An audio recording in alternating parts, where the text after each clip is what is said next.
Ladies and gentlemen, I'm sitting here quietly thinking about something, and I want to quickly share this with all Jamaicans. I read in the Gleaner this morning where that said that murder rate is down 44% in Jamaica. And it takes me back to a couple of years ago. I know this was something that was manipulated, these numbers are numbers that have been manipulated by previous governments before. No, I'm not saying that the present government or administration, from the police department to the Ministry of National Security, is doing any manipulation of the numbers. But the chances of that happening is real and it can happen. Like I said, far be it for me to say that that is what is taking place right now. However, I just want to use this opportunity to raise something that jumps out at me in terms of this 44% number in murder rate that has gone down. Uh, for example, I want us to think about this. That little girl that was raped in Spanish Town and dumped in a pit or septic tank, that's a murder. But as far as the whole statistical analysis of murders are concerned, where on the chart, how on the chart is that crime accounted for? Is it a murder or is it rape? And in other cases where person died by a gunshot, person was robbed, person was also raped, how is this crime accounted for on the chart, the statistical analysis chart itself? Is it there, placed there as a murder? Is it placed there as a rape? Is it placed there as a robbery? How are these things accounted for? I'm just thinking about these things and wondering, because yes, we can read about them in the Star. They publish in the Glean and the Star as murder. Person was shot and killed and raped, or a person was this. And even domestic violence, people bludgeon another person with machete and to death, and yeah, all of that, it's clear. But the question I ask is, how is it accounted for finally in the statistical analysis of crime? When you look at the crime analysis chart, where does this go?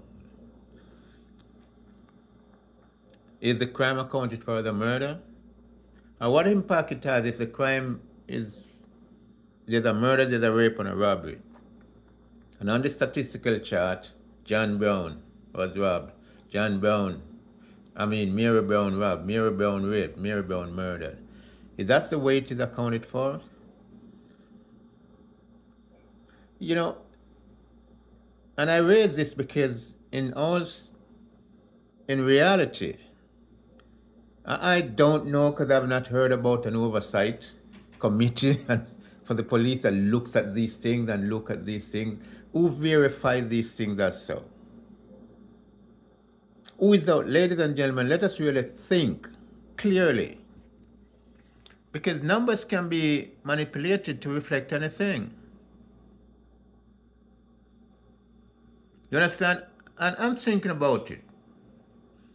The Prime Minister gave carte blanche authority to police to take out people if they have to be taken out. The Commissioner of Police has made the same statement in essence. I don't train my people to lose. The Commissioner of Police, the Minister of National Security, said the same thing. And from those three statements were made, just notice a rapid murder rate has been declined in the country. How rapid the murder rate has declined. So far, it is 44% right now, and compared to last year. So I am wondering, I'm not saying this is what is happening. I'm not saying people are manipulating these things. I'm not saying what it is. But let us say it's really police killings. You understand? Because I know the murder rate is not down alone because police are getting rid of the murderers by themselves alone. But something else has to be happening because police is not killing these people. All of these murders, why the murder rate is down. And this is what, piqued my interest in this 44% decline in murders. Because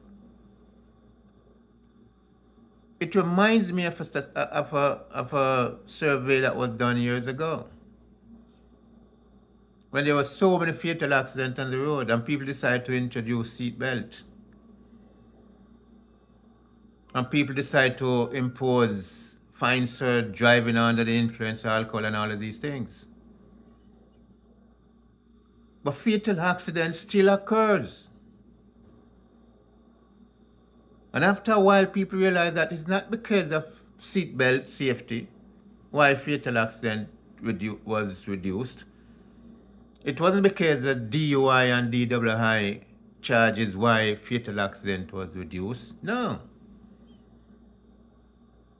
Cars were being made better. People start to make better decisions in their driving.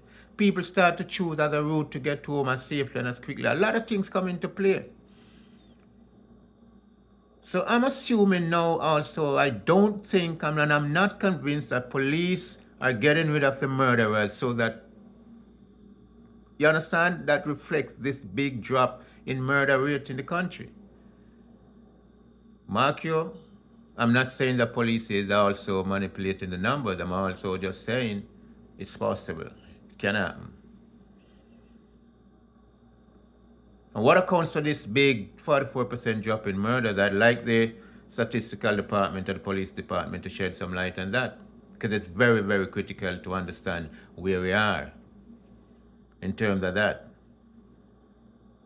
Because yes, murder rate declines, and it's important to people's survival.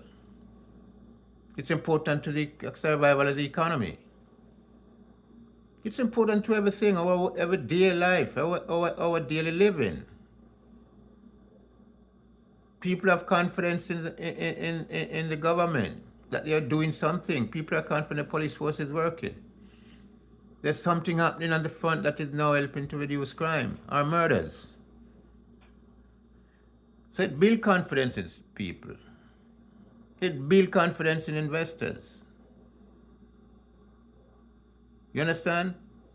Consumers is now buoyed to go out there and spend money and be confident and invest.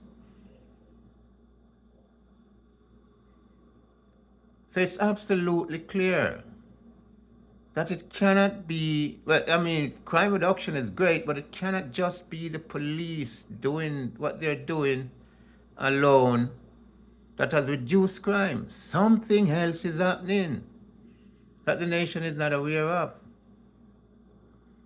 Ladies and gentlemen, I just, sit here thinking and I say, let me just put a quick synopsis of my thought out there and see if anyone will pick up and think, or anyone out there thinking as I'm thinking, analyzing this thing the way I'm looking at it, and whether I'm right or wrong. I mean, because we have to understand the world in which we live today. You understand? The world in which we live today is not all factual and all of these things. So I want to just throw this out there to all Jamaicans to see what you have to say. And once again, welcome to the Lenny Robbins YouTube channel. Know your politics. Let's come together to create a better understanding. Because we have to watch and listen to what our politicians say and what they don't say. Because like I said, worst thing from a politician is what they don't do, not so much what they do. Ladies and gentlemen, welcome once again.